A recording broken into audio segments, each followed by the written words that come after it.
Good morning, everyone. It is Wednesday, January 15th, and we are here at our regularly scheduled DDA meeting. I'd like to welcome you all and call this meeting to order. May we have a roll call, please? Yep, Mary Liz Curtin emailed and said she was traveling, so she's out. Rob? Here. Denisio.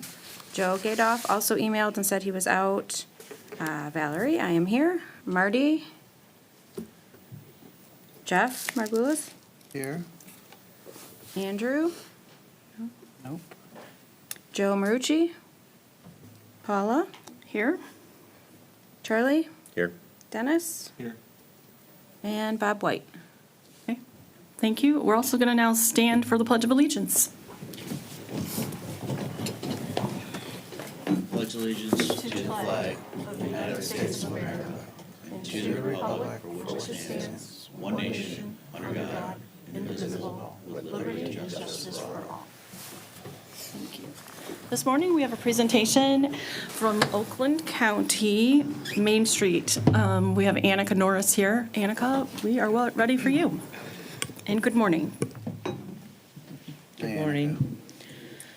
Thank you all for coming, letting me come to you, actually. Sorry.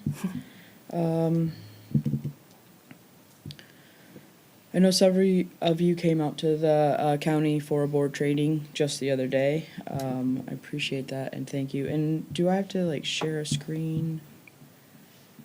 I assume I do. Let's see here. I would imagine so. Yeah, I'll try.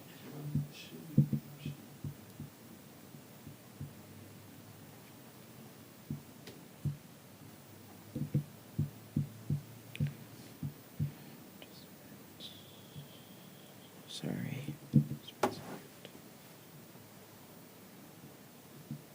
I don't have privileges to share. Oh, yes I do. It's right in the middle. So close.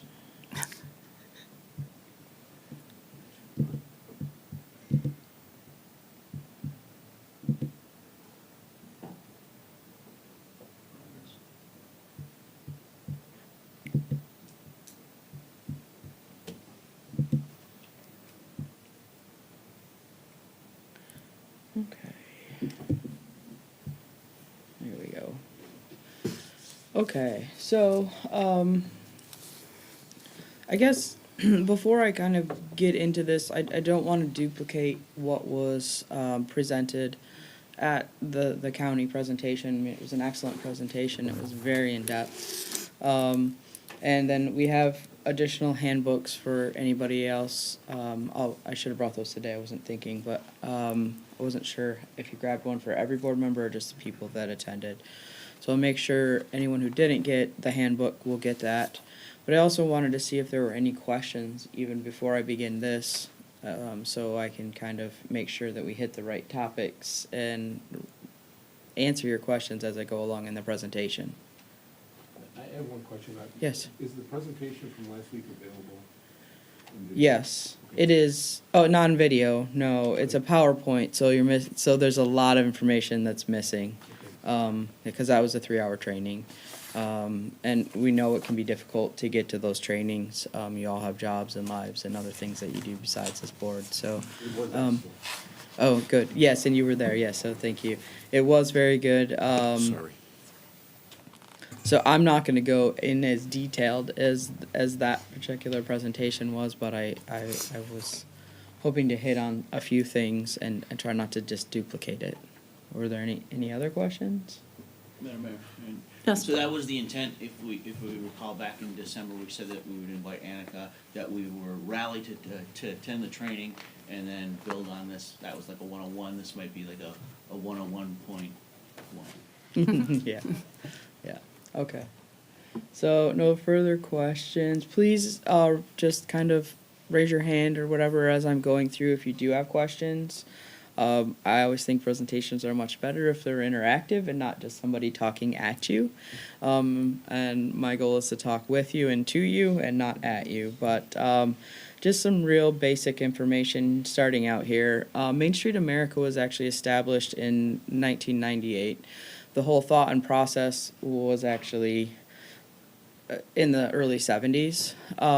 It just took a while to get through to Congress and President Carter to get some funding for the program. So it is the Oakland County Main Street program is the only county-wide program that we have in all of Main Street program throughout the U.S. There are approximately, I think, 22-ish main streets across the country, and there's over closer to 900 that are actually select level that go through the accreditation process like you do.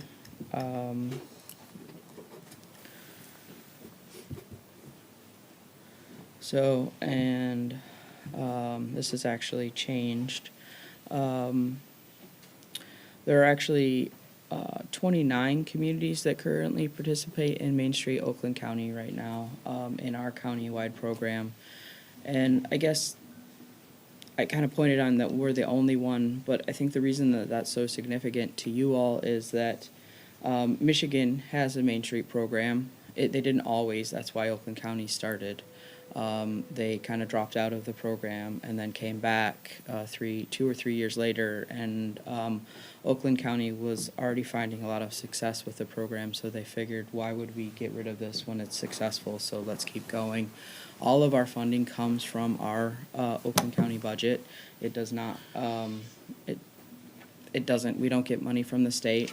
We do get some grants occasionally, we did receive some ARPA funding and things like that, but all of our money comes from either what we get in partnerships with working with banks for grants and or our county budget. The cool thing is we can get everywhere within this county in less than an hour and a half, just depending on traffic, right? Typically it's a little shorter than that, but I have I am a liaison to South Lyon, which is, it takes me about 45 minutes to an hour usually to get there. But I also work with you guys and with Auburn Hills. We have Ortonville, Holly, so some places way up in the north, Oxford. We're all over the place, which is really awesome. And there's 7 staff that are able to help get to all of you and act as liaisons. We all have different backgrounds. I'm an urban planner. I do have a degree in history, which helps me with historic preservation topics. John Bry, who is the coordinator of the program, he has a ton of experience in historic preservation.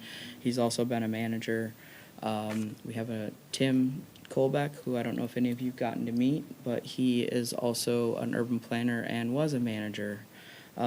So we have architects, we have people that specialize in what we call in Main Street is economic vitality, which is basically looking at your overall, looking at your businesses and seeing where, kind of what businesses you might need in your community, what areas could be built out on a little bit within businesses and different things like that, but the overall economic vitality of your core area.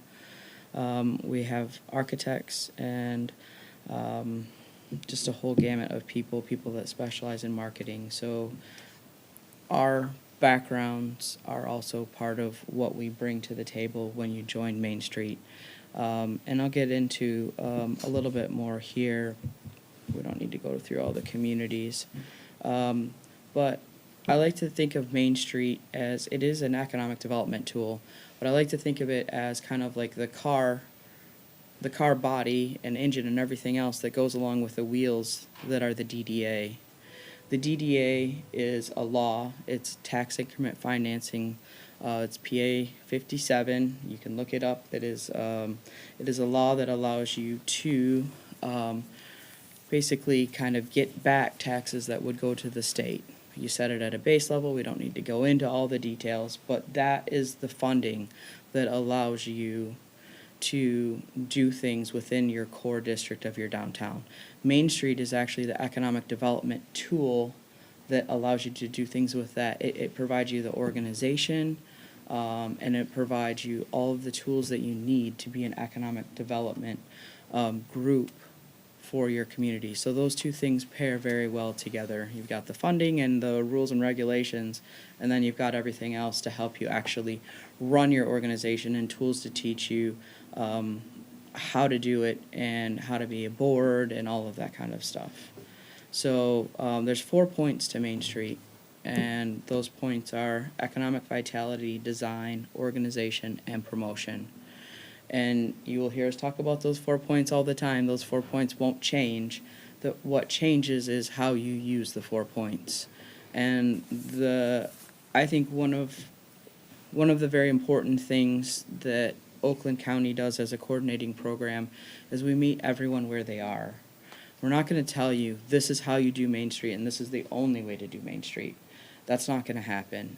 We are very flexible, and when we talk with other coordinating programs, we do things differently, and that's okay. I think that makes us strong. It makes us better. It makes us really good partners. But those 4 points are extremely important. Those are proven economic development tools over and over again from the 80s, and it doesn't matter if you are like a very rural community or if you're a big town like Royal Oak or if you're Clawson. Those 4 points work, and the way that Main Street approach is set up works, and it works well. It is a grassroots organization, which means that you as board members need to be active in the program. You need to participate. You need to sit on committees. You need to read your packets before you get here and understand what's going on in your community, and talk to your neighbors and talk to your customers and talk to other people about the program, about what it is that you do, and you all collectively, the more positive information that gets out there about this program and what you all do as a board means the more volunteers that you end up with to help you get your job done. Because nobody's budget, I don't care who you are, no one's budget is big enough for the DDA/Main Street organization to get everything done that needs to get done in your community. It takes volunteers, and you are not as strong without your volunteers. If you're just a board doing everything and you don't include anyone else in your community, you are not strong. You are just a group of people doing something. It's the volunteers, it's getting community buy-in, it's doing things for your residents and your businesses and everyone. Yes, you can typically only do things in the core, but because of TIF law, that funding goes right back in, which is amazing because you get to continue to develop and make your downtown stronger and better, and provide that walkability and do all those things to make you strong. And that's okay. Some people are like, well, that's not fair that we're only spending this money in the downtown. But it actually is, because if you have a strong downtown, you have a strong town. Because people need downtowns. It was proved to us over and over in COVID that people long to be in their downtowns, and they wanted to be downtown so badly that they would do things like eat outside when it was 4 degrees. Right? I mean, I was one of those people on Valentine's Day sitting outside next to a fire pit, spending way too much on food that was going to get probably cold, but it was a lovely evening, right? It's okay. We needed to be with people and around people, and downtowns are that place that provide that sense of place. They tug on our heartstrings. When I think about my town as a little kid, I have to be careful because I get extremely emotional. I spent a ton of time in my downtown. I worked there. I played there. I did all those things growing up. So that's what Main Street provides. It provides that sense of place. It provides just that organization that can pull people in and make your downtown stronger. Yeah, it gets into nitty-gritty stuff too. Economic vitality. People, oh my God, that's like a big word. What do I do with economic vitality? Not that the word is big, but the thought is like, oh. But it's all about being a diverse economic base. You know, if you're just a town of restaurants, you only have traffic at 2 times during the day, typically. And I mean breakfast too, but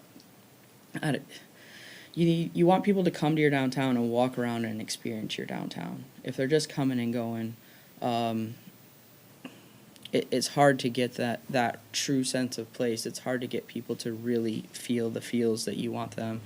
And it's hard for your businesses to build off of each other and collaborate. So having a diverse space, which you guys do. I mean, you guys have people come to some of your retailers from all over the state, and they come and they've driven far, so they're going to go to that retailer, and then hopefully they're going to go to restaurants and check out some other things. So how do you build upon that?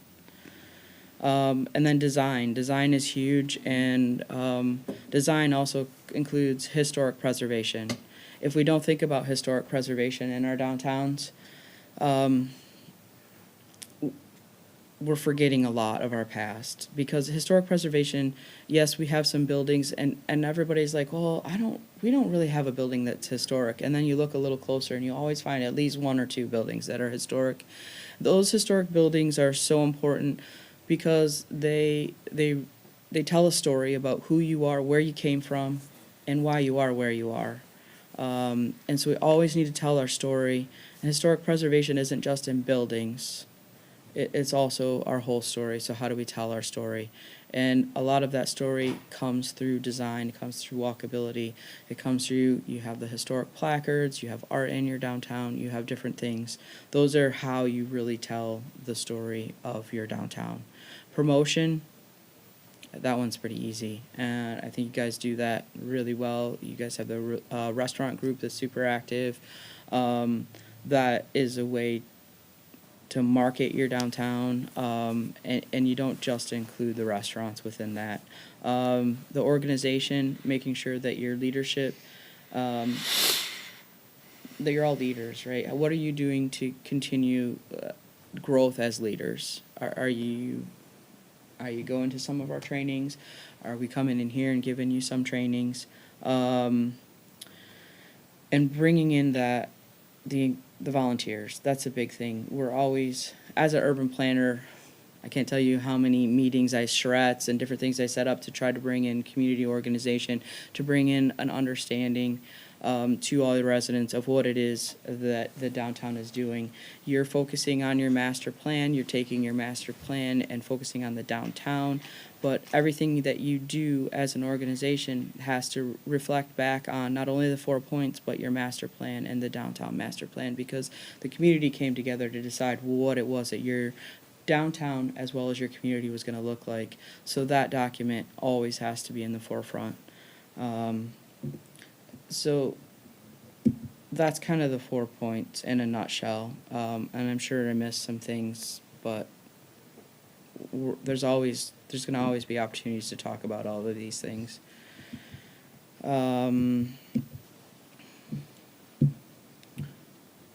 These are kind of our guiding principles in Main Street. We've added one in here that's just from Oakland County, but overall, the organization is comprehensive, right? It looks at all things. You provide quality no matter what it is that you do. That you have assets. So you're a DDA, so you're collecting TIF funds. How else are you finding money? Are you doing fundraising? You have the neighbors program. If the TIF were to go away, the TIF has been on the cutting block several times throughout its life cycle. If that TIF goes away, how will you be able to manage as a Main Street organization in the future? Have you thought about that? If you haven't, we need to think about that.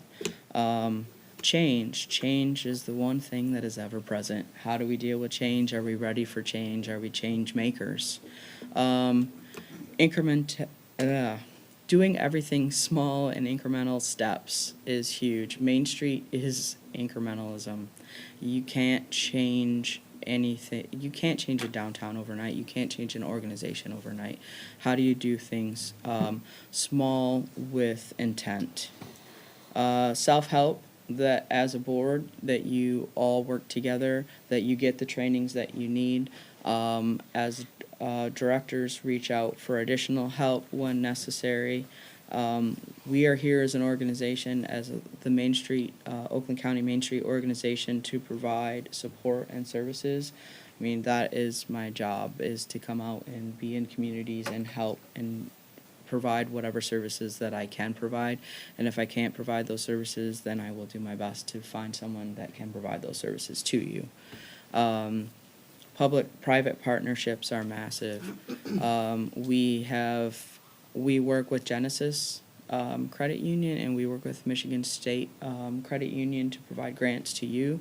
They're $2,500 grants. You have 2 businesses that just received those grants in the last quarter, and those are huge.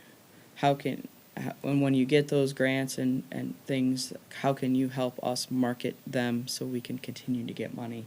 Because if we don't market that you got those grants, the banks don't really want to give us money anymore. So how do you help us when we work to get funding for you? I have a question for you. Yeah. The 2 grants, what type of improvements are the people going to be making? So I can't remember exactly what they asked for, but the bookstore got one of the grants from Michigan State Federal Credit Union, and those grants are typically for, like IT kind of stuff, or, It was updating their, Point of technology sale. system, their point of sale, yeah, yes. okay. So those are like Michigan State, that's what they would like to help people with, is point of sales. I don't have it right in front of me, but I can't remember. But a lot of it's like basic your IT kind of needs as a business. Is there a match required? Yes, you have to match half. So Okay. the grant is up to $2,500, and you have to match that grant. And is there information that can be available here, or in terms of letting people know that these exist? Yes, we can send that in,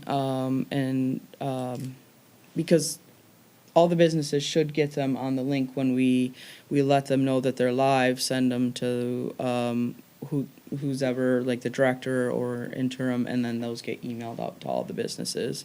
The other one that we have, the Genesis grant, is for businesses that are basically 1 day shy of 5 years and under, and it can even be inception of an idea.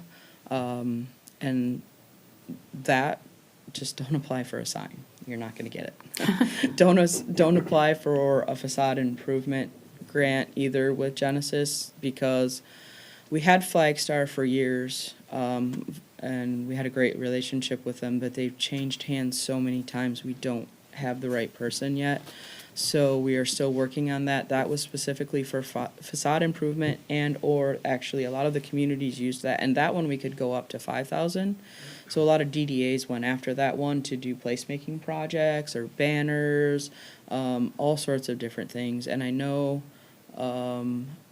in the past Joan had gotten that a couple times for different things, and I can't remember what. I'd have to go through the list, but they were specifically placemaking things.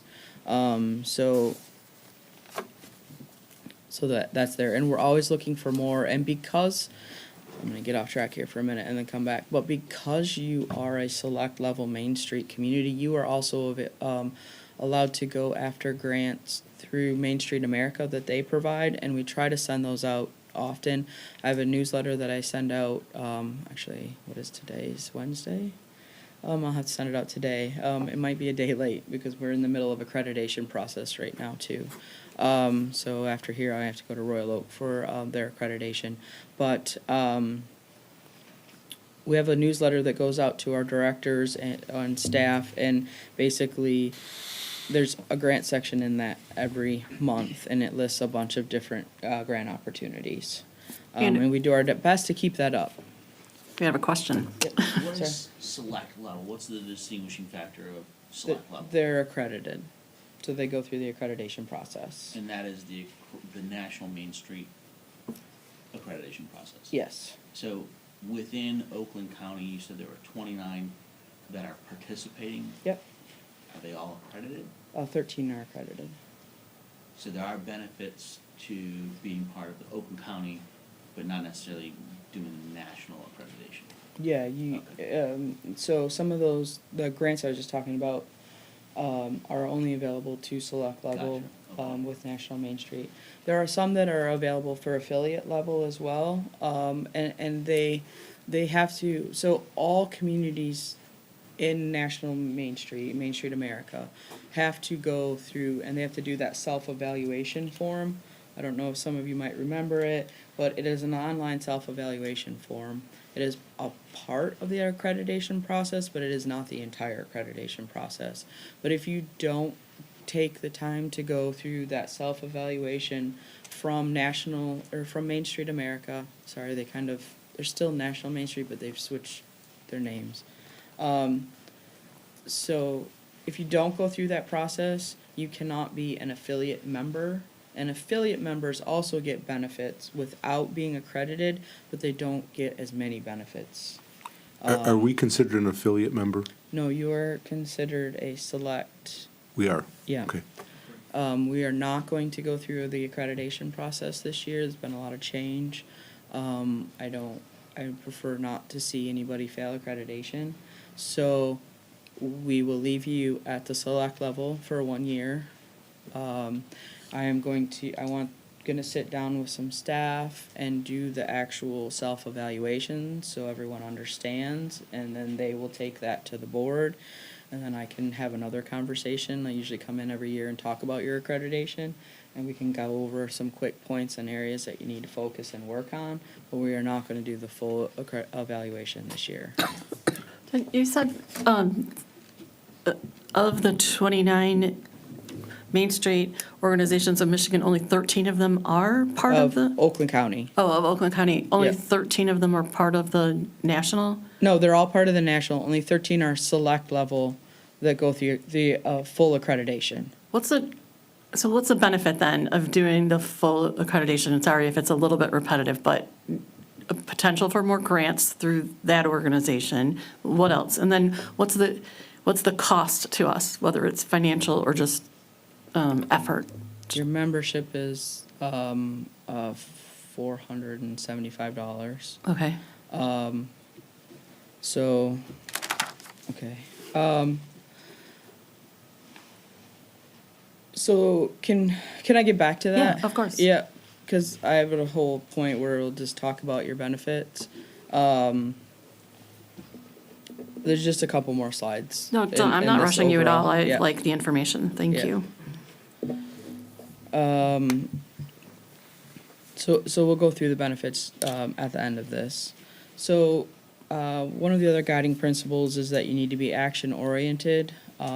So things like preparedness for emergency, a lot of communities are experiencing great deals of flooding, fires. Holly just experienced a major fire and lost an entire building, and then had a lot of damage to a couple others. That affects the whole downtown.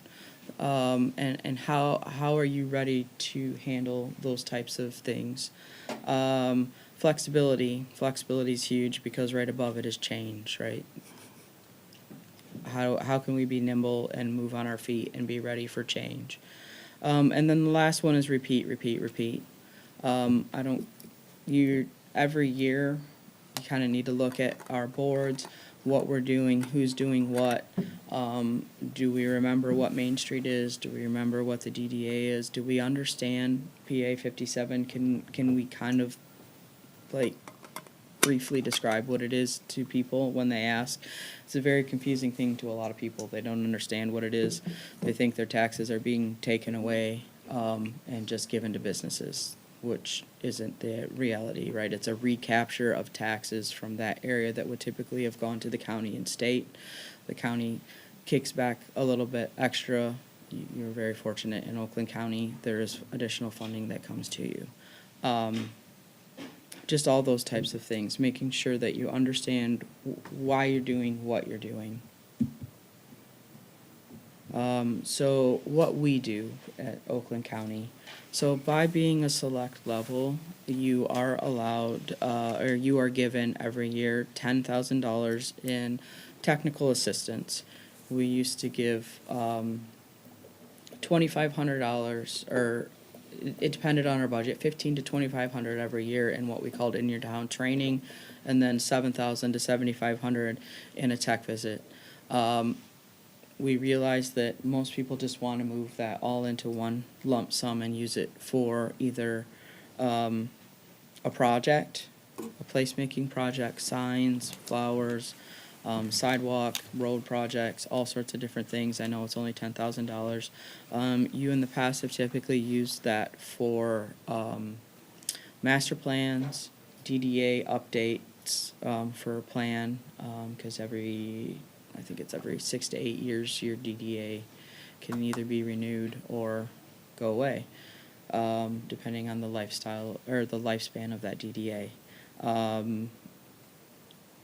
You can use it to bring someone in to help you do a strategic plan, which was going to be my recommendation to you today, that a strategic plan will be, I feel like, a huge benefit to you, to help you look forward and figure out the overall organization, who does what, and how you're going to move forward. But there's a million different things that you can use that technical assistance for.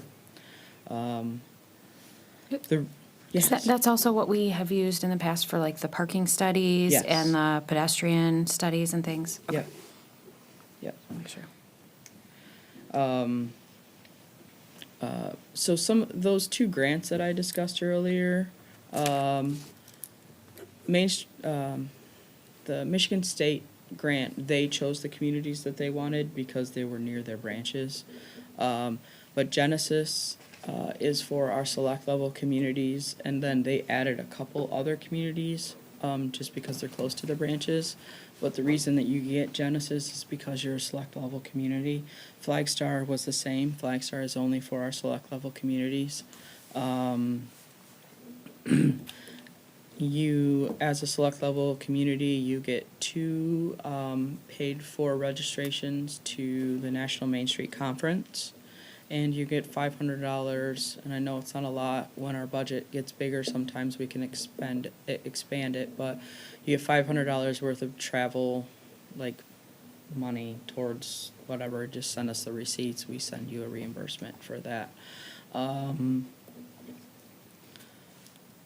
You also get, in which you have used in the past, it's been a while, but we have a architect on staff who can do he can help with facades and different things like that. It's basically, he's doing a design audit or whatever, but your drawings you can take to an architect who will then stamp them. He is an architect. He is in private practice for, I think, 30 years, and has been with us for 20 years. He's very good at what he does. He understands historic preservation and historic preservation tax credits, and all of that. And you get up to 2 of those a year, depending on, obviously, the schedule that he has. But we try to do that. The rest of the communities only get 1. If you're not a select level, you get 1. Are you guys RRC ready? Yeah, yes. Okay, so being a select level and RRC ready, it allows you to do the Match on Main program through the MEDC, which is $25,000 for a business, and I think it can be up to $50,000. If you're not a select level, you do not have the availability of getting that grant. We don't get any money for our Main Street program through the state. They have their own program, but that is one way in which they've aligned it so it is the same for all of the other Main Street communities as it is for Oakland County. So you can go after that, and that's a pretty big deal. We've had Oak Park just received Match on Main, and I think Can you give an example of what the project they did? I can't give you an example of the project, but basically it was $25,000 for a small business to improve their business. What is RSC? RRC is redevelopment. It's a redevelopment ready community. So the whole point of RRC is basically to have, if a developer comes in, a new business owner comes in, it's to make sure that your processes are all streamlined, like your zoning code, it makes sense and is up to date and current, that when you come to the counter and you ask for certain permits and everything, that there is a streamlined process of getting those permits. It's a lot to do with development or like new business in your downtown. So being ready for that, And it's you don't pay to be RRC. You just have to tick off a whole bunch of check boxes to be a part of it, and that is run through the state. So it is a part of the MEDC, the Michigan Economic Development Corporation. Sorry, there are so many acronyms in this, like in everything we do, right? So you actually have in Oakland County, well, Oakland County, Detroit, basically, and Macomb County, we have a person that comes to kind of facilitate and help with large development and different things like that, if you so choose to bring that person in with you.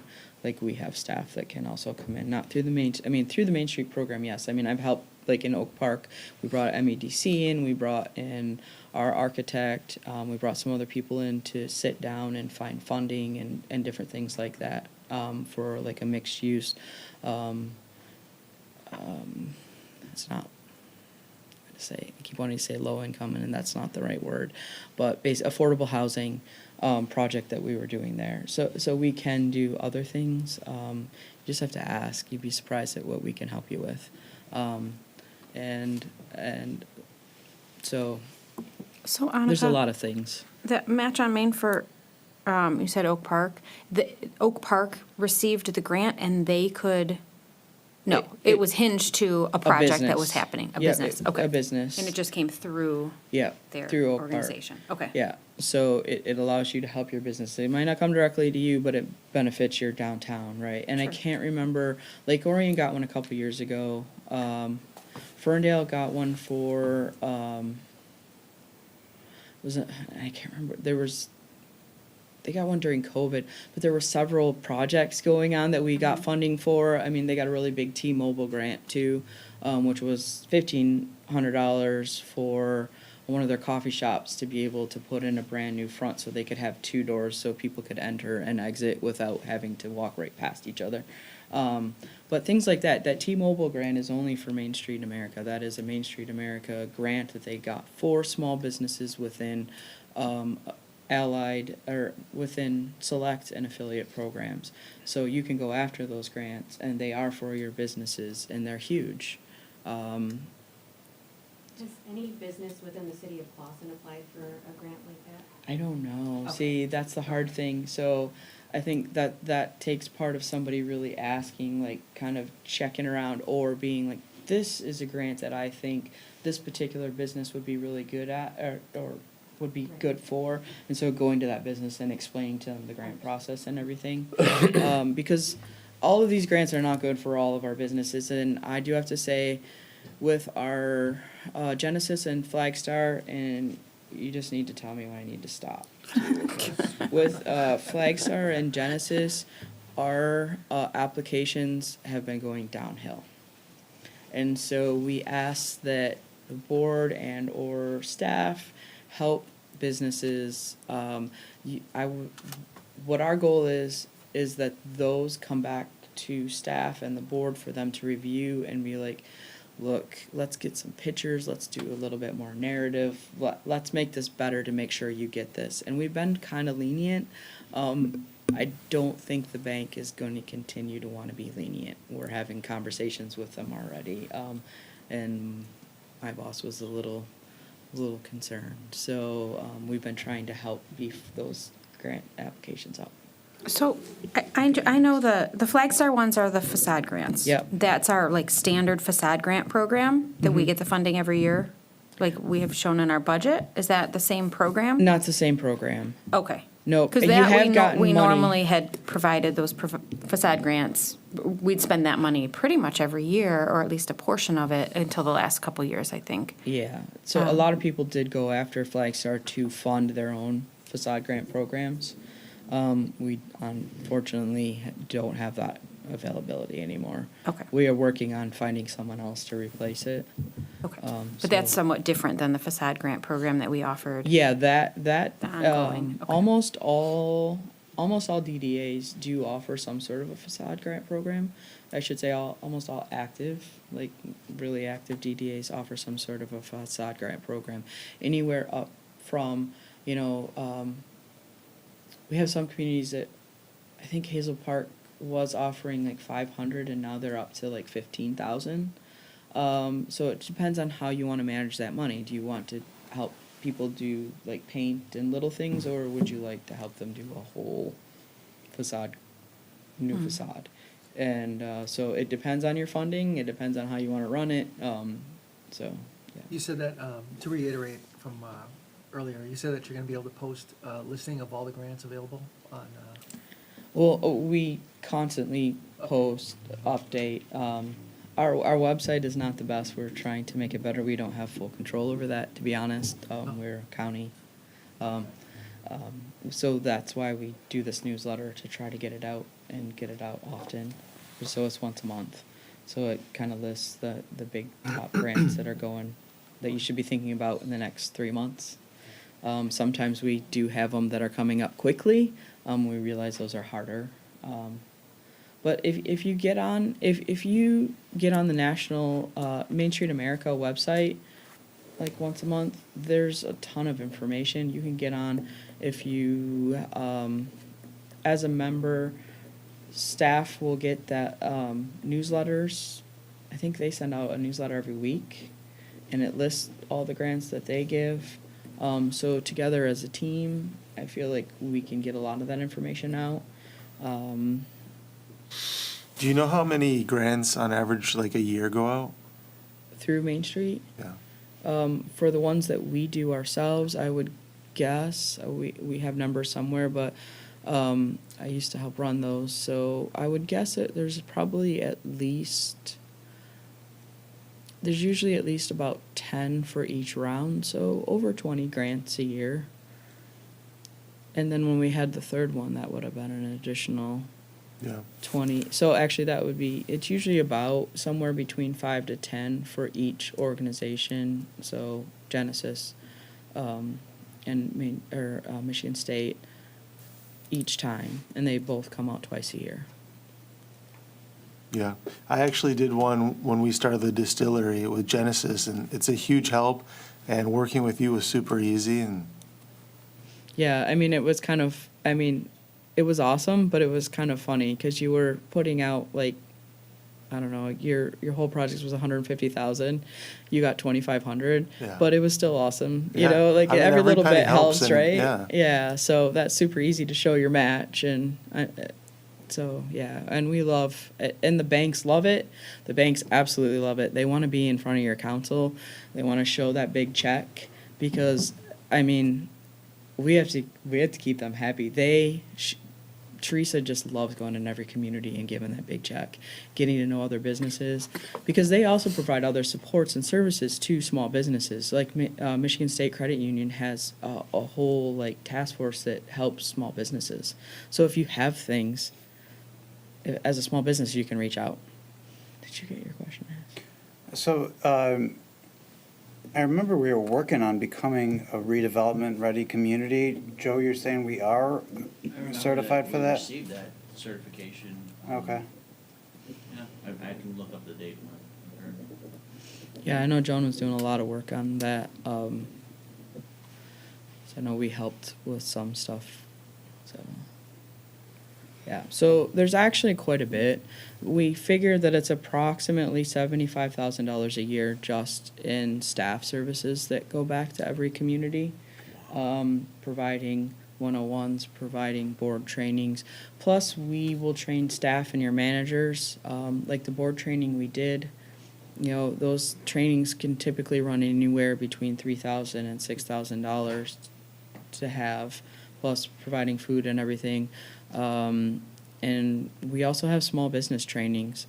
So those will go out to staff to get to. I know we have a series of 3 in October, November, December. We did them this year. We'll do them next year.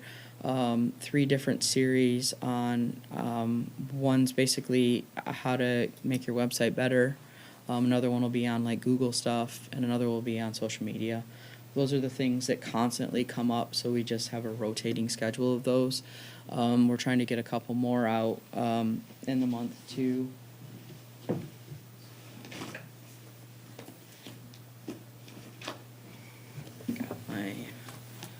Got our calendar for the year.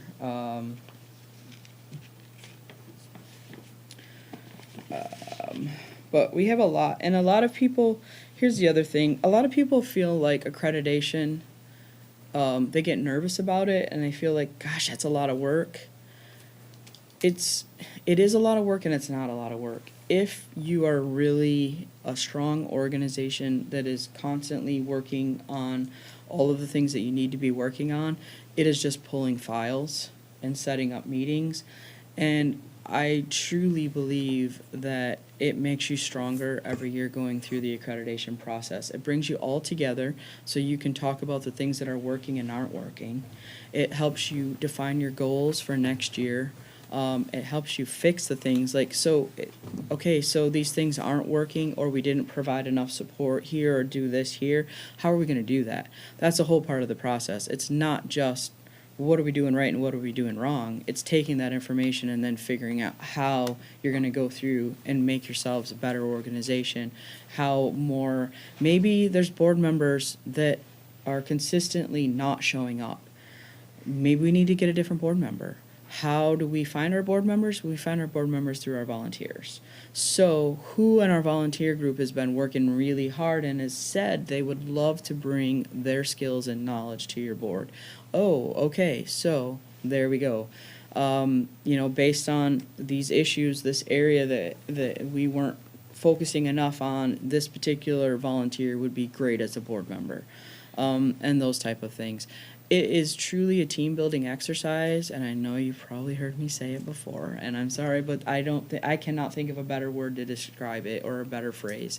Bringing your team together, understanding all of those things just helps us be stronger and helps us do our jobs better as a Main Street organization and DDA. I sit on a board and I go to a retreat every year, and the first thing I thought was like, gosh, that's a little bit of money. Should we be doing this every year?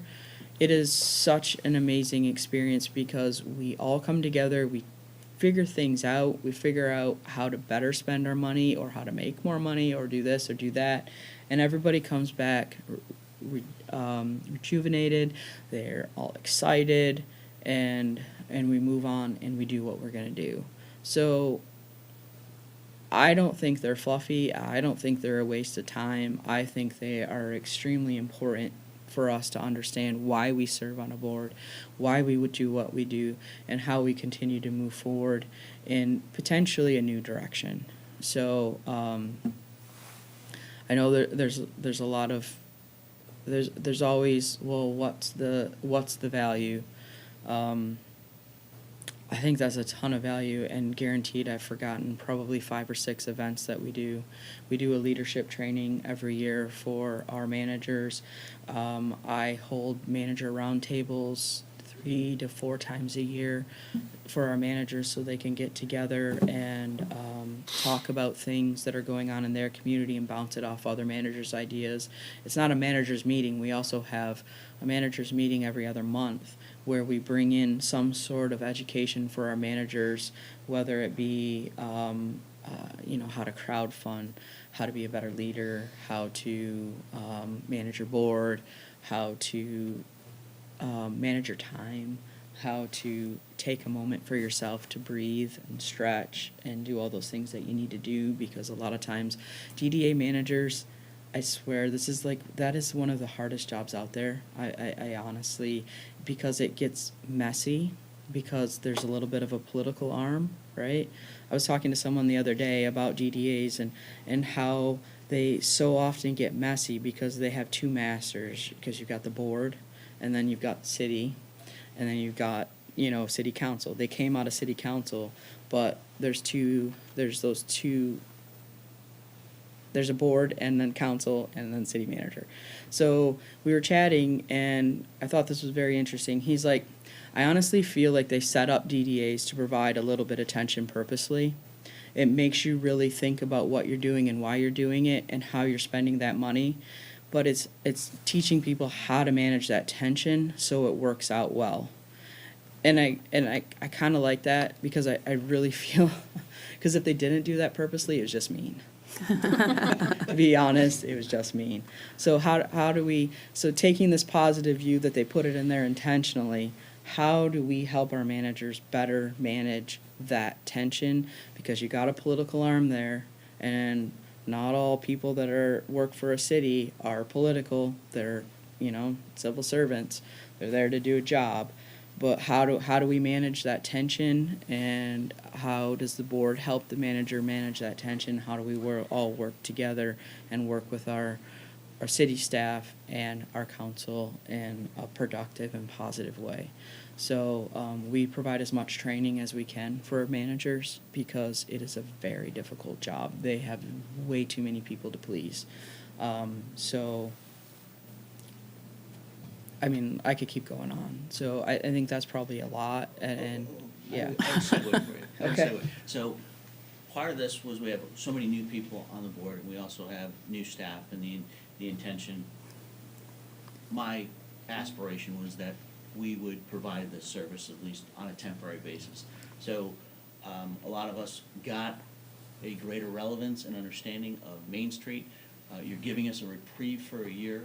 I know that there are members on the board that want to get down to the business and hey, how are we going to set ourselves up? Are we going to do committees or project-based? And the one thing that, first of all, the tension conversation, that wasn't with me. Oh, But- no. But what I'm saying is we had a very good exchange.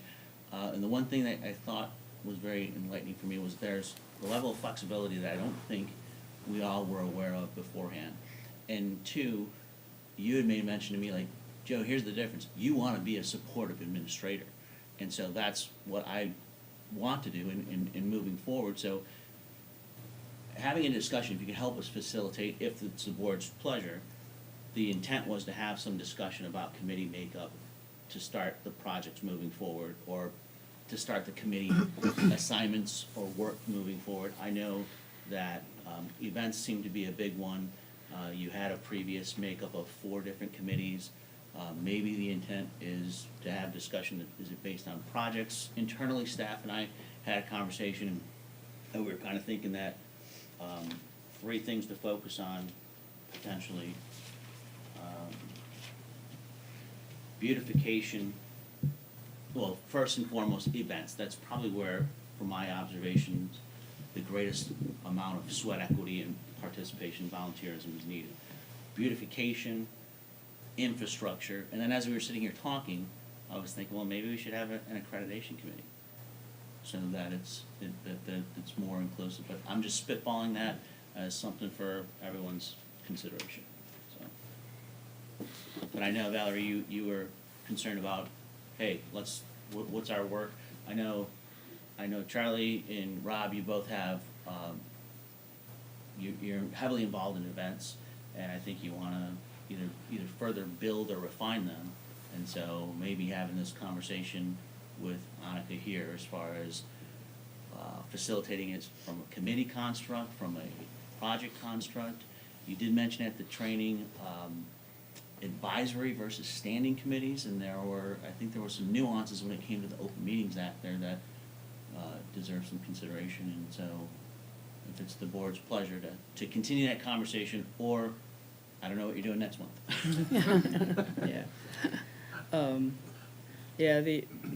The advisory, and Christina's the one who got that. Can I use your book? I think it was in here, or maybe not. But standing committees have to follow the Open Meetings Act, but the advisory committees do not. So, yeah, I'm not gonna find it in here. So it's a little more flexible if you have an advisory committee, but it's important to have standing committees as well. I think, just off the top of my head, I think the accreditation committee should come out of organization. Yeah, you had mentioned that they don't necessarily, they have to, the intent would be whatever they are, they should represent those 4 4 points, yep, 4 points. always. Yep. Everything we do in Main Street, they always show a basket weave, kind of, the 4 points on, over top of the 4 points, basically. So all things, whatever project it is, does it hit our 4 points? If it doesn't hit our 4 points, why are we doing it? And then kind of go back. But yeah, I think it's a good conversation. I'm wondering if that needs to be a part of a strategic plan. Well, I know we have events that are coming up. And Yeah. so, we probably need to at least have some conversation on what are the needs there, and we can further refine that at a later date. If not, during administrative reports, we have a little bit more information we'd like to share on some things as well. Yeah. But How does the advisory committee, how does that start? Do we appoint someone, or like, how does that? Well, I think just, I mean, I think overall, all your committees could be advisory committees, to be honest. But is there like a But special it's- way you gotta form it, or? I don't think so. I think it's just all in name. Okay. Like the executive committee is an advisory committee, so that, I think I'm gonna have to clarify a little bit with Christina on that, because they're all advisory committees. If they're a standing committee at a certain time every month, then they have to follow Open Meetings Got it. Act. Okay. It gets really complicated, because even the board that I sit, Yeah, I mean, sit on, all those rules and stuff, like, we gotta follow the rules, but like, we just wanna do good stuff for the city, so. right, no, and I understand that. But I think all the advisory committees would be, say, like the restaurant group and planning an event within that. I would try to leave the organization committee as a standing committee, and then it allows you to, it gets complicated. So what committees do you guys have so far right now? I was looking back at some of the previous, do you have information? Yeah, so I had a couple, I want to thank Joe for bringing it up, because I definitely have it in my notes to bring it up, and that was, you captured my thoughts, I think, pretty closely. Years ago, we had standing committees for all four, pillars. So I was on the design, so I know kind of the inner workings of that one only. I couldn't speak to the other three, but I know that they happened, and they were regular meeting time and place monthly, I want to say. And then when the change happened within the organization, that we could do the project committees, we changed to the project committees. We changed our bylaws 2 or 3 years ago to reflect that change.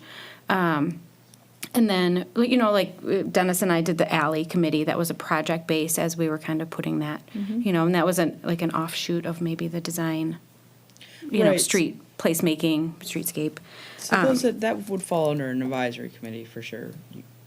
Right, because Yeah. it was specifically surrounding, a project design and everything. So that's the way that we've been operating, I think. And this last year has just been a little bit messier, that I don't know that we've had a lot of, aside from, Diane Clausen, we get reports from, and Joan had been working with a team of volunteers on the plantings, which is a sort of an immediate need as we move into spring. Right. Because I know Kathy Phillips was one of the volunteers. There should be some contact. Yeah, she info. said she was unable to do it moving forward. Okay, so yeah, then we'll have to.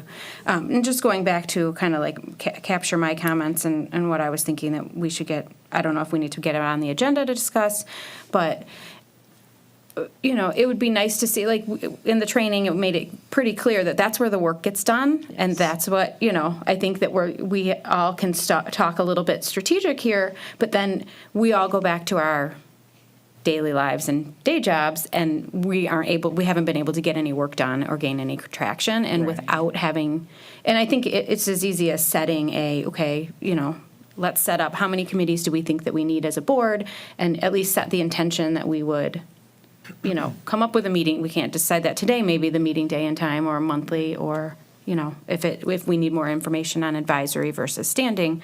But I would suggest that I liked Christina's idea that potentially you could combine 2 and 2 of the pillars, so that we could see a design and economic vitality committee and an organization and promotion committee, only from the standpoint, because I think doing 4 separate committees would be really valuable, but we don't have enough people to be meeting all the time on 4 separate committees. If it's, we're pretty limited in our depth chart here. So I think if we could set even just 2 committees to start standing committees, to at least start talking about some of the issues sort of offline, we could get some traction. We can evaluate things like our volunteer list and try to recruit and, start building something that we can't do in an hour once a month. And then I'd also, we talk a lot about, our staff and this transition year of needing to find a director. And I think we should set an advisory committee looking at the hiring, where we can nail down, like we talked about some job descriptions. We've looked at some of the things that you've sent. We can't get any traction because we're here for 1 hour once a month. So I think we desperately need an advisory committee to bring back information to the board so we can start moving along to get some job description posted or a job listing posted. Yeah. And that's my 2 cents. Well, does anyone else?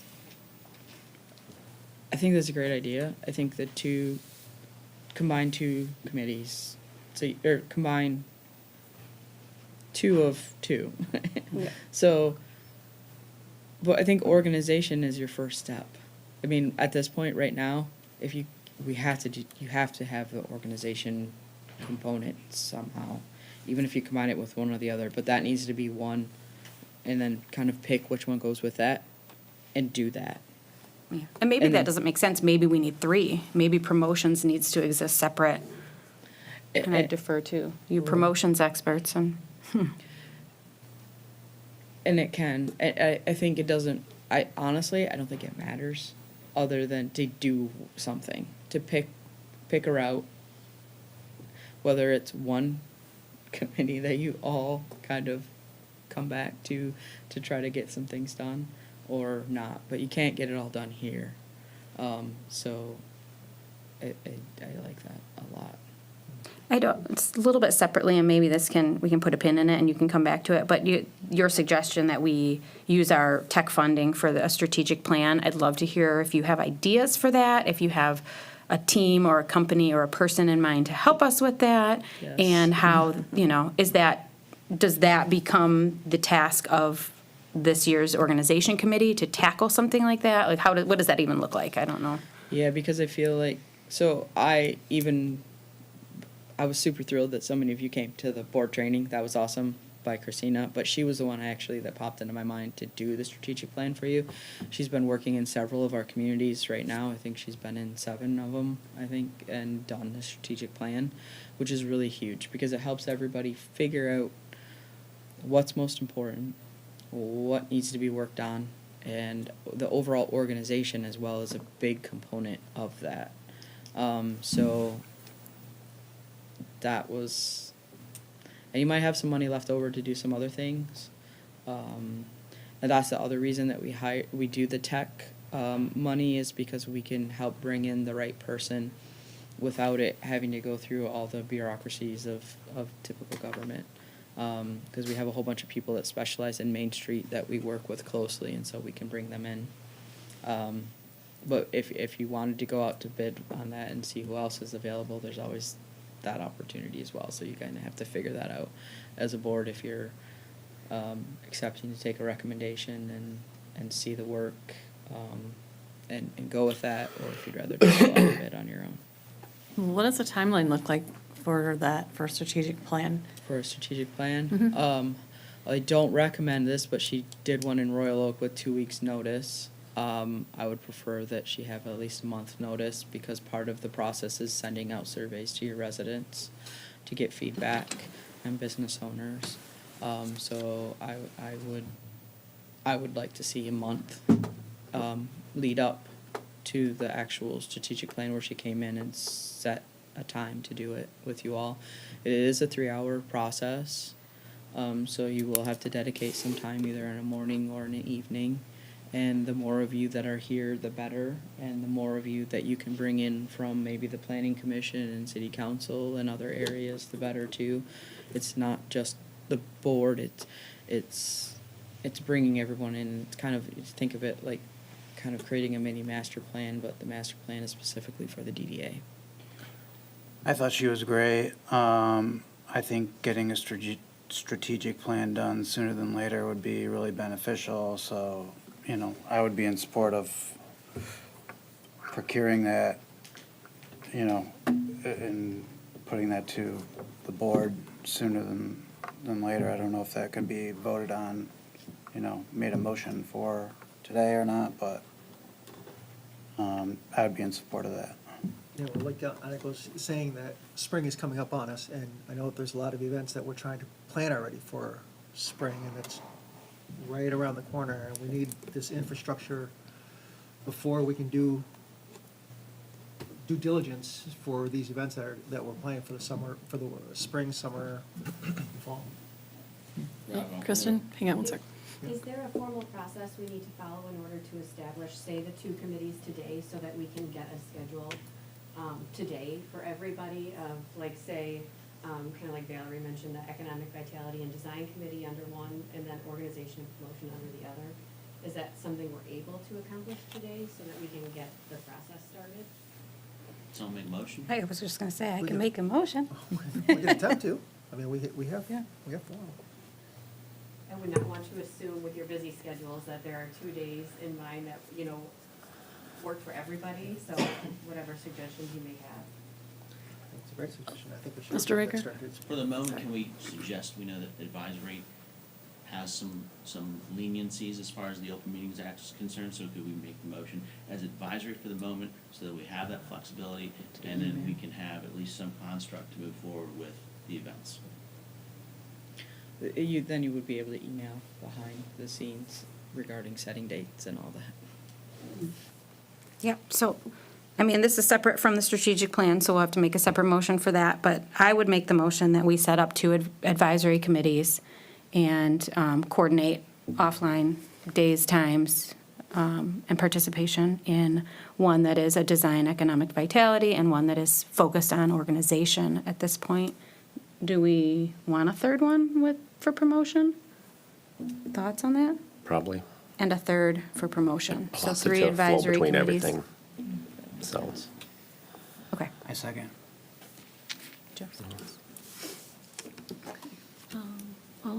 All in favor? Sorry. aye. Aye. Any opposed? Okay, noted. So you've been standing for over an hour, so thank you. I have one last question for you. So out of the 29 downtowns, do you have a stack rank of top 5 that are just like thriving, doing really well? I know it's probably a hard question, but It is a hard question because they're all so different. just something that maybe we can go back and look at what they're doing different than us. And Yeah,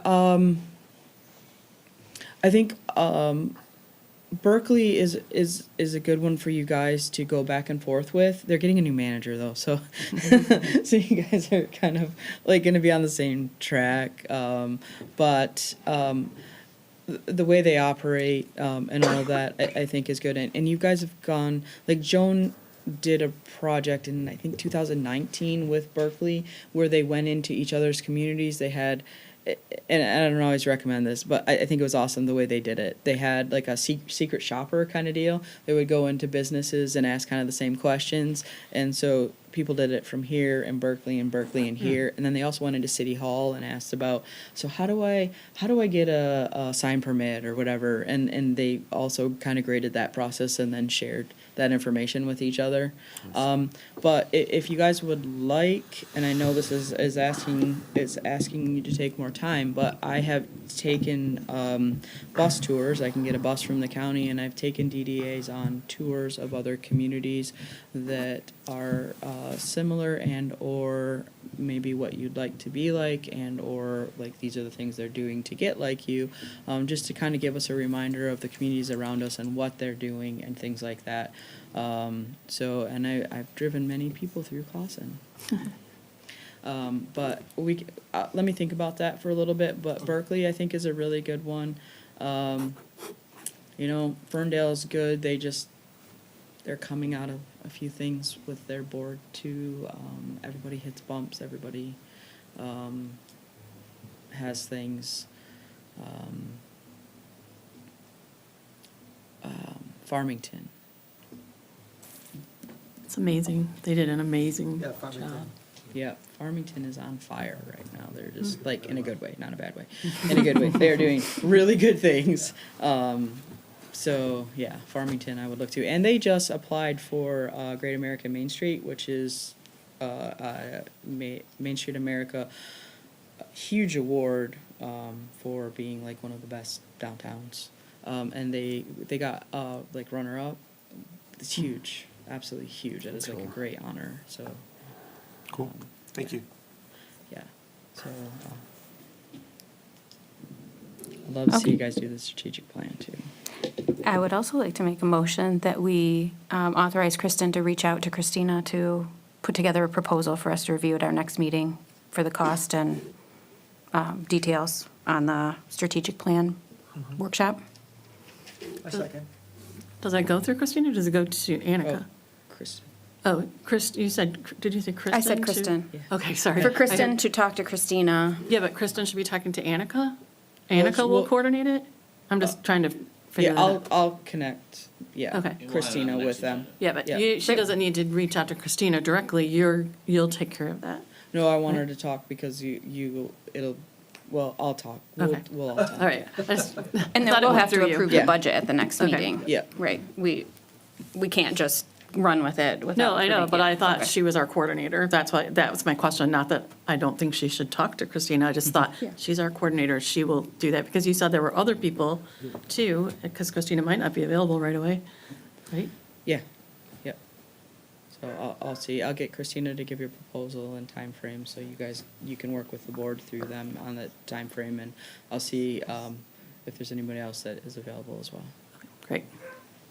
We have a motion and a second. Yes, sir? That was my only concern is if you're just going to go to one person, I think that's a mistake. If there are other people available that can submit proposals, it's always good to compare. I think they have at least another one to say, this person is viable, or they're going to approach it differently. So if that's, you mentioned that right at the very end of your comment. If there are other people, I'd be interested in seeing if there are other people in this area that would be available to do it. The multiple quotes, like a bidding If- process. Right, Yeah. I hate the idea of like, this is the person we're going to hire. So I'd amend the motion that we gather at least two. I'll second it. Okay, all in favor? Aye. Any opposed? Okay, we'll move forward with that. Thank you. Annika, you mentioned at some point that you can do so much. We just need to ask. And I think our concern is we just really don't know all that you do. We know a little bit about what you do. So the more you can share with us, not today, I know you're on your way, the more you can share with us what opportunities are out there would be great for us, because we'll take advantage of the things that will work for us. And I think all of us that are here want to work really diligently to create something and build on something that's already here, and to just make things better and take opportunities, not just for the community as a whole, but for our business owners and our residents, things that would benefit them. So whatever you can do to share with us what will work well for us, you have a good idea of what we do here, we'd really appreciate it moving forward. Thank you. Thank you. Thank you so much. Thank you. We really appreciate your time today. Thanks so much. Thanks, Annika. Okay, we're going to move on to item number 5, which is the consent agenda. Would someone like to make a motion to I'll move it. approve the consent agenda? We have a motion to approve in a second, and the consent agenda consisted of December 2024 regular meeting minutes. All in favor? Aye.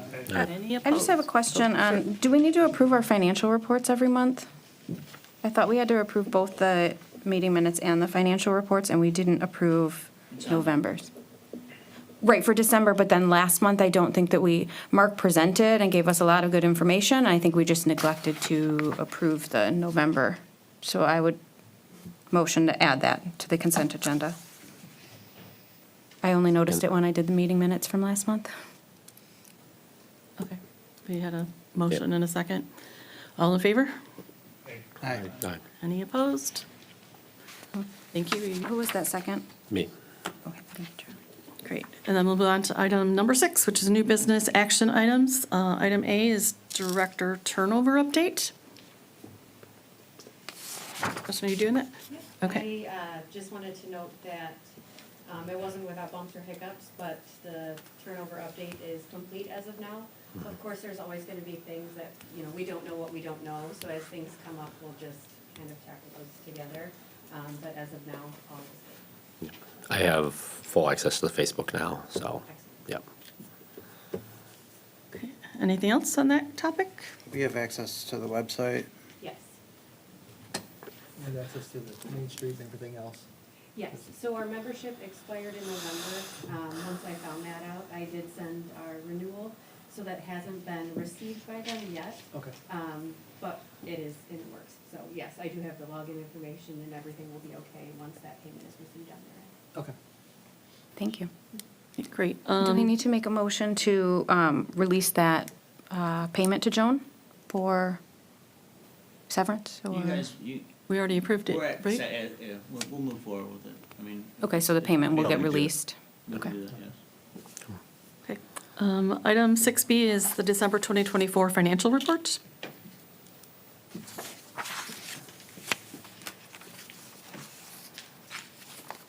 Sweet. Make a motion to accept it? Okay, I didn't know if there was a presentation.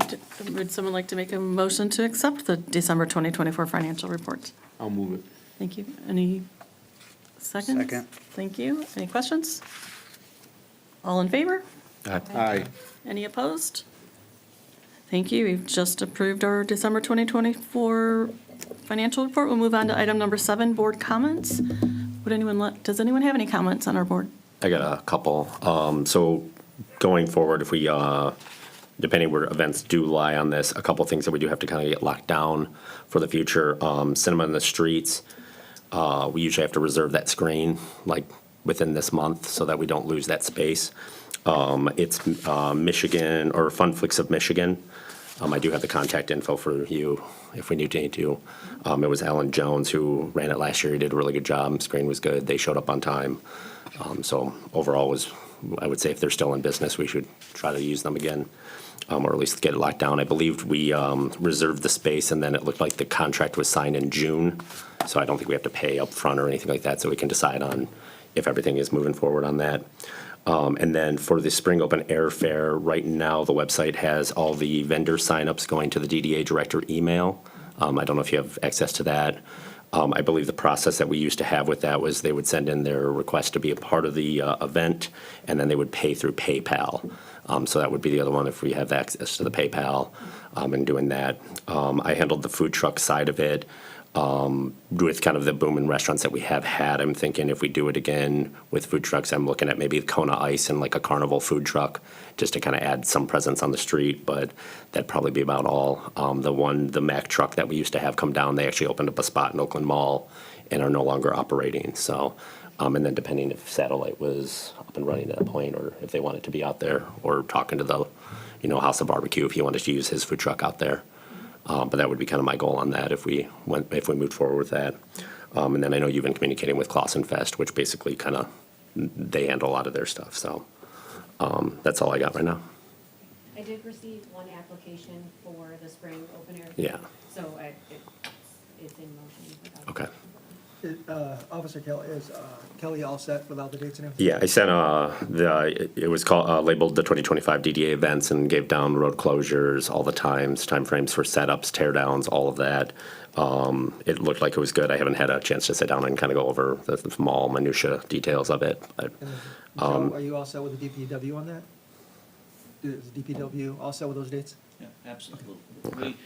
The only thing I do have a question off the top of my head right now Yeah. is Cinema in the Street. Yeah. We were talking about that yesterday. Was that the 19th?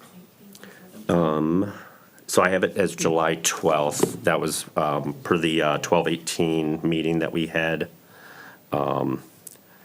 This was the weird one because it was Right after. 4th of July kind of falls in the week, right? So 4th of July falls on Friday, so we did the following week, which was the 12th. Did you socialize that with the chief? That was, we discussed it at the last meeting, and that was the date that everybody agreed on was the 12th. We're up to changing that. The 18th is a Friday. We normally do it on a Saturday, so it would have to be the 19th I know there's. if we change that. So either date works. Because it was last year it gave us a full week stretch, so then it wasn't in the payroll for overtime with the police. So if we do it on the 12th, it might end up in that extra overtime for the I police don't think it and was so much the overtime, it was just Yeah, I the think- fatigue. Yeah, absolutely. Yeah, just the working a lot. Yeah. So 2 years ago, it was pushed back due to weather, I think, and then last year, there actually was discussion right here at council about putting it where Yeah. a date was. So I'll socialize that with her and we'll lock Okay. that in. And Yeah, if- the thing that I sent to you guys, that was sent out, basically on 12/18, that one I had it dated for July 12th, 2025. So yeah, we just have to adjust that. That would be all. We'll nail that down. Okay. We go back to the open airfare for one moment. Yep. Did the participants from last year, do we send notice to people, or do you just post that we're having an open airfare? Anybody who wants to join in, they just send an application? How does that work? So I make a flyer, I post it up. I want to say you usually put it out, a little teaser in February, and then do a teaser again in March, and then kind of push a little bit harder, or not March. Yeah, no, March. And then April, we push real hard on it. Usually, we get a lot of vendors signing up right away as soon as that flyer goes up. I know she reached out to a lot of the Christmas and Clausen people, and that was a big fill up on that. And then we've also reached out with the Clausen Fest people to kind of see if they had any vendors that wanted to. We try not to do too much to get repeat vendors on all of the events, but a lot of times that's just how it works out. Rob had a really great idea about making a kind of a tiki themed one for this year. The initial design of that event was to like popularize our social district and kind of get out there. So I think if we had a highlight of making it like tiki's in the street, and it's easy for the bars around here to at least throw out a quick tiki thing. And if you don't want to participate, you can throw beer in a fun looking glass and put your social district sticker on it and call it good. But So I think opening of all the patios. yeah, getting like the patio reopening and just getting people into that mindset of like come to Clausen, hang out, be that third space for you to kind of come chill for the summer and spring and all that. So I think we just need to hash that out a little bit more. But I love the idea. I think it's a good way to kind of change the theme of it and revamp it a little bit. So Do we have emails of the past participants that we could send something it would probably to? be on the DDA one. And then I'd have to go through my email, but I'm pretty sure I have the final vendor list somewhere in my email. Because that would be great. We could at least reach out to those people. And then also the library is not doing The bazaar. the bazaar this Yeah. year. So there were some participants there that maybe we could get the list from Yeah. them and then reach out to those people too, just to boost the participation a little bit. How fast does it fill up? Because it filled up pretty fast last year. So we get, I would say, above 50% of the vendors signed up within the first week to 2 weeks of the flyer going up. Did all of them pay? I'm not 100% sure, but I know a lot of people, yes, I want to be involved, and then you saw the payments come later, and then usually that March, we tend to go back and go, hey, we didn't get your payment, do you want to be a part of this? And we go from there. Comparatively to what a lot of these are, it is a pretty affordable event. So that'd be something too to discuss of what the vendor fee is. Obviously, we want to be in a spot where people want to come out and be a part of it. But I think it's been a very low cost comparatively to what you see in some of the other events in the area. Absolutely. So again, I don't want to go insane with that because some of the events that we pay for food trucks and stuff like that is outrageous. It doesn't make it worthwhile. So finding that nice balance point of it makes it worthwhile. Can we add more things to the event? I think would be a good way to look at it. Great. Any other board comments? I couldn't log into YIFTY. I was going to bring an update. Do you know where we're at with the YIFTY funds? No, I'm so sorry. I must It's have okay. overrun. I did I not assume so. realize. Okay. I know that we're below 500. Okay, so you got the alert email? Yes, yeah, I can Okay. get you that information. I don't have the exact. Okay. Yeah, I just was after the holidays. I'm like, oh no, we should see where we're at. But- Okay. Anyone else?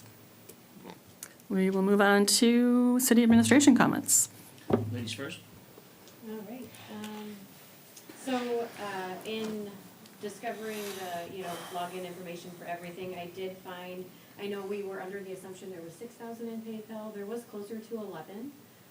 So we've made that transfer just this past week. So I'm sure that hit the bank within the last day or two. So we'll see that on our reports next month, hopefully, the financial reports. And we have been speaking with the Chamber of Commerce. So noting some of the gaps in the, daily or monthly services that they would like to provide. We've kind of been communicating and we're we're looking to maybe brand some of our communication under one umbrella. In order to get, say, like our newsletters out and information out, kind of just all of the social events for the city of Clawson in one, one newsletter. So that's something we wanted to bring to you guys to see how you felt about that. This was just like kind of a brainstorm. So we had worked with Shar and Alec about how we could potentially help the chamber push out their events.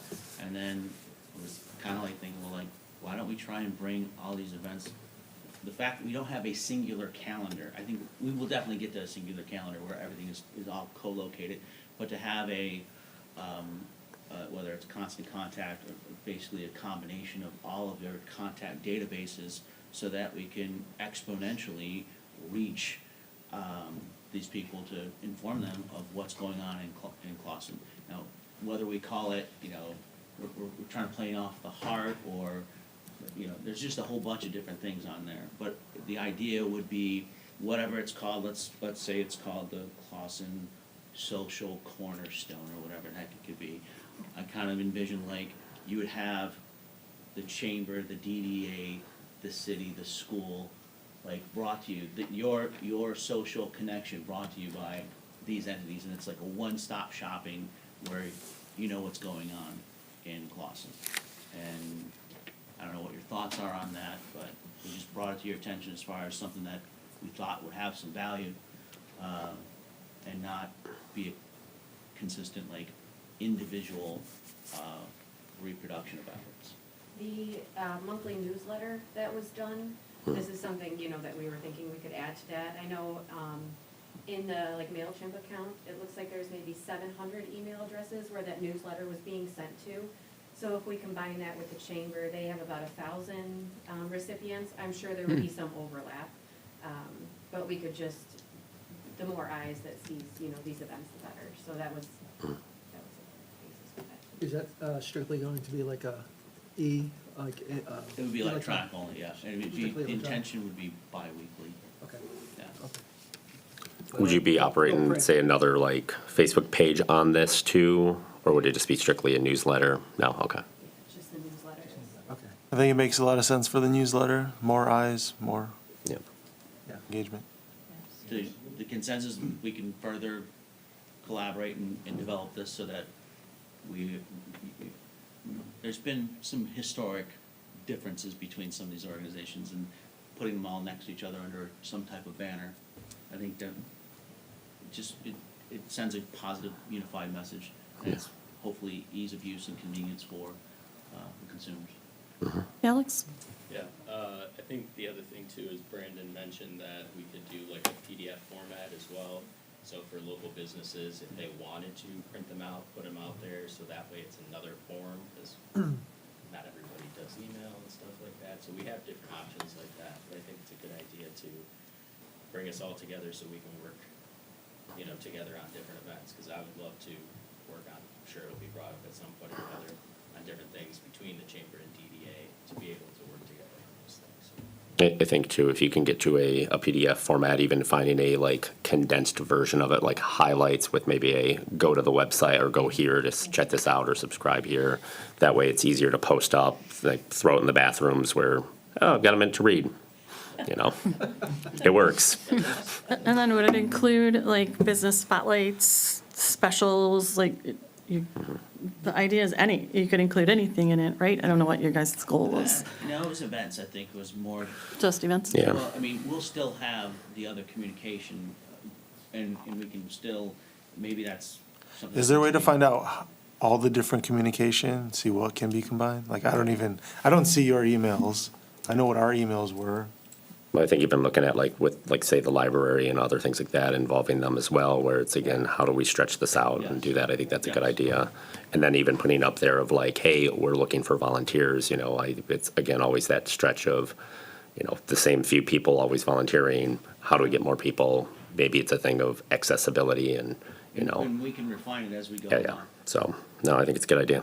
So I think essentially what I'm hearing is you're saying like this would be like a more immediate snapshot if it's biweekly. So we have the Clawson Pulse, we each have pages, we can put, different more like narrative in that larger document, but that's only 3 times a year. So this would be more, this is what's coming up in the next month, kind of a snapshot of events. So it potentially, are you thinking like 1 or 2 pages? This isn't a multi-page long I think it'd newsletter? be based on demand, like the chamber has, they represent churches and stuff, and so like if the church said that, they had some type of, some type of event that may not necessarily attract the attention or the gravitas of like the Pulse, and it might be something Sure. that it just happens within a short time frame, we'll have the responsiveness and nimbleness to promote it.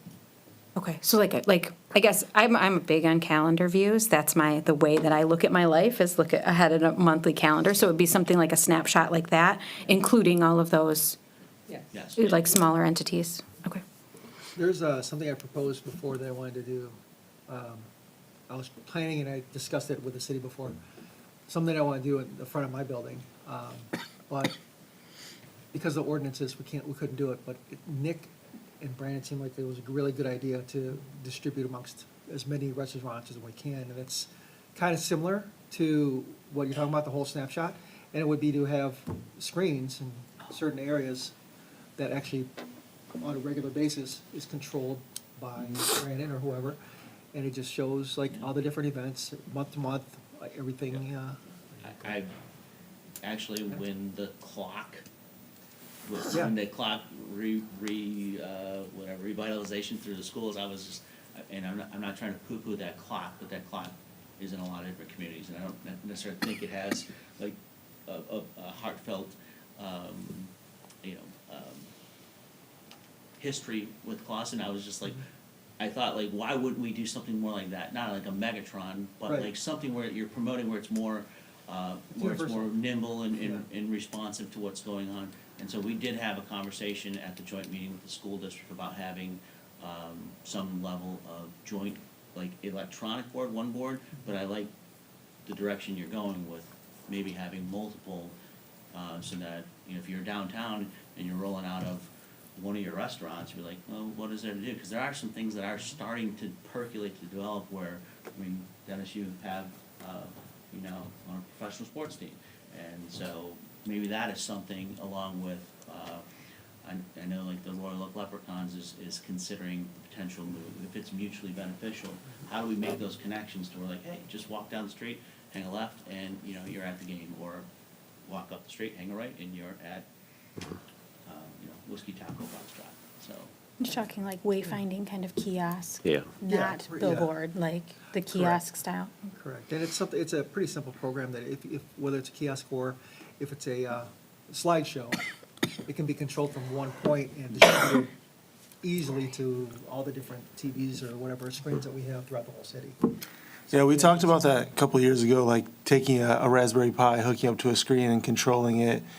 But I mean, someone's got to upkeep all that. I don't know. That's why. Yeah, so I thought that was cool a long time ago, so I'd be down to look at that more. But I think a problem that we have is like we have all these ideas not in a central place, because I've heard you mention that before, but like I'm not going to remember what you said. So I think that's a problem that we have that we need to figure out, yeah. No, but the the point work is of a like, it's not committee. actionable, right? Like he had an idea, it came up But once and then, here's yeah. the thing, this is the value I'm trying to bring to you guys. Yeah. It is actionable, because you have an administration that wants to support what you guys want to do. It pains me that you guys are here for an hour and 38 minutes when you have businesses to operate. Yep. And so, the one thing that I fundamentally did disagree with Annika in their presentation was that you guys need to put aside 5 hours a month. You guys don't have 5 hours a month dedicating. I think the administration can help you alleviate some of these responsibilities and push these ideas to fruition. Yeah. Because they're not, they're good ideas, and if everyone can coalesce around a good idea and we can execute, there should be a whole bunch of minutia and bureaucracy to get it done. I think the 5 hours a week, though, I'm just going to push back a little bit, because the essence of this being a grassroots organization is that it's smaller things and it's feet on the ground, and I think that's a core part of our success. And I agree that the partnership with a larger administration and a little bit bigger budget is one avenue to see our success, but then I think also I don't want to lose the core focus here, that like I'm putting not that saying 5 at all. weeks I'm in. taking your focus and running with it. I want to make it happen. I I want you guys to be successful and focus on your businesses. I think it, you know, as board members, it seems like they, at the meeting, they pushed for, you know, more time and effort from board members and, you know, not just showing up once a month and expecting to accomplish anything. So that, I mean, I'm grateful that the administration is participating and helping out, and it's, you know, I think it's gonna work out great, but I think that, you know, If you guys want to dedicate your time, 5 hours, then go right ahead. I'm just trying to give you the I think opportunity it's No, I- imperative to focus on your to, business. It might be an hour cut for me at this point. No, I've heard from several members already that have said, you know, the problem is I've got a lot of ideas, but I don't have time to actually put it into fruition. But now we have a staff that actually can, we have extra people now that can actually help bring these ideas and into motion and into fruition. So, I'm excited. Let's go. I have a request of the, you know, administration slash DDA director. You know, I think, just knowing what's going on in the city is, you know, imperative. And I try to, you know, follow along with every, you know, city council, planning commission, and stuff like that. But if we could possibly get some kind of weekly, bi-weekly, or even monthly update as far as these are the things that are on the agenda at city council that are, you know, relevant to the DDA. And, you know, same thing in planning commission, just so we know what's going on, what happens, what's coming up. I think, you know, there's things that we might want to do as a board that plays into what, you know, actions are happening around town outside of here. And I think we've done in the past, and forgive me if that's something that we're already doing and I'm missing, but that, and also like, you know, keeping up with the, like, you know, vacancy list, new businesses coming in, just, you know, helping us as a board, you know what is happening around town, you know, if we're able or not able to, you know, listen to the, you know, board meetings and things like that, it'd be really helpful. Yeah. Makes sense. Okay. We're Brandon, you were stepping in? No. Okay. I was just piggybacking off whatever Joe had already said. To answer the question you had mentioned before about DPW, yes, DPW will be fully apprised and prepared for all those events. We kind of skipped answering that and I think came over here, so. Any other city administration comments? Yes. We talked about maybe the February 19th meeting, having AEW and Giffords Webster here to talk about the potential road modifications. So if that's something that everybody's in support of, we can try and coordinate with the engineers and planners. I mean, that's what we planned for. As long as they're available, we'll have that on the agenda. I know that was sensitive to a few. I know that just a couple days ago, someone posted again on Clausen Forum about another pedestrian being hit. Yeah. So I think that that's kind of an urgent matter that we really need to address, having what we're gonna do with that 14-mile, with the crosswalks and everything. There's also, I think there's other factors that were involved with those two people that were, Those incidents. yeah, recently, Okay. yes. Yeah, so. Is that the only 2 incidents we've had all year? Do we know?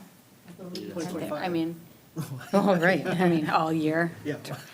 Yeah, I forgot, I was gonna mention that and ask that maybe Kelly could come in and give us a report of, Yeah. if, you know, if there are, I mean, I only knew about it because it also came up on the social media, but Right. maybe there have been other incidents that we have never even heard of. Well, there was Not one that that we're was in- solely responsible for the pedestrian islands and the Yeah. drivers and, you know, everything, but Yeah, there was the it's one good that to was like know. a week or two ago, and then the one that was in front of your residence. That was recent, so, Yeah. okay. So pending their availability, that'll be on February. That'd be great. Anything else? Did you have anything for us, Mr. Riker? No? Okay, then any public comment this afternoon, this morning, whatever it is? I was going to say evening. It's not evening. Chamber get a chance to speak? Pardon me? Did Chamber get a chance to speak? Did I miss the chamber comments? I did. Class on chamber comments? Not that I can think of. I know there's events that we'd like to probably sit down with whatever your event team, promotion team in the future.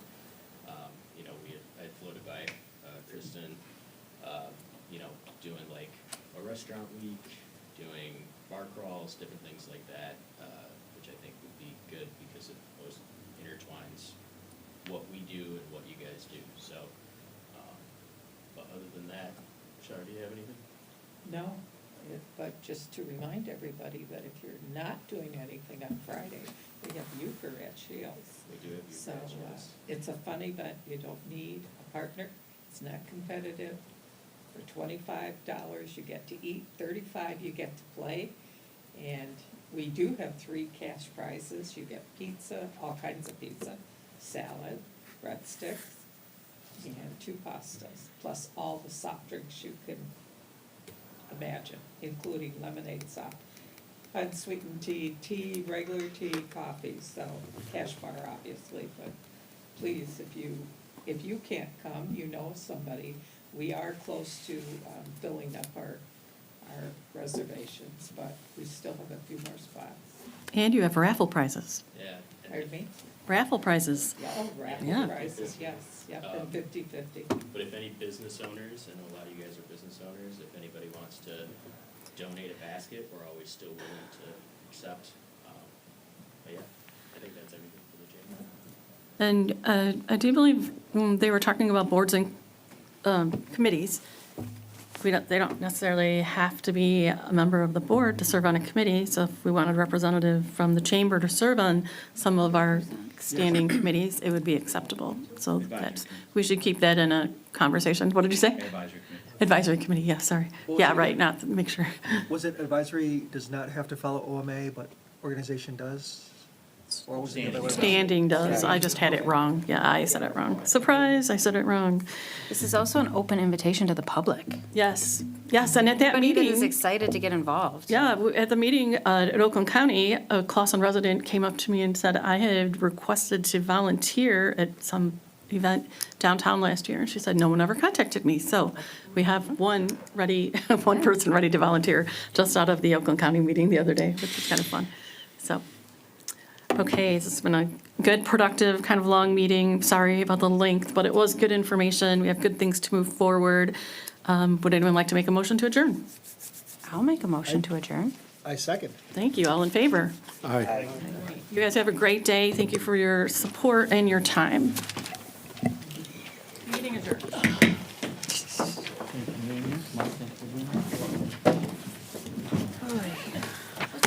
This might be our longest one ever, you guys. This might be our longest meeting ever. I can't do this every, yeah.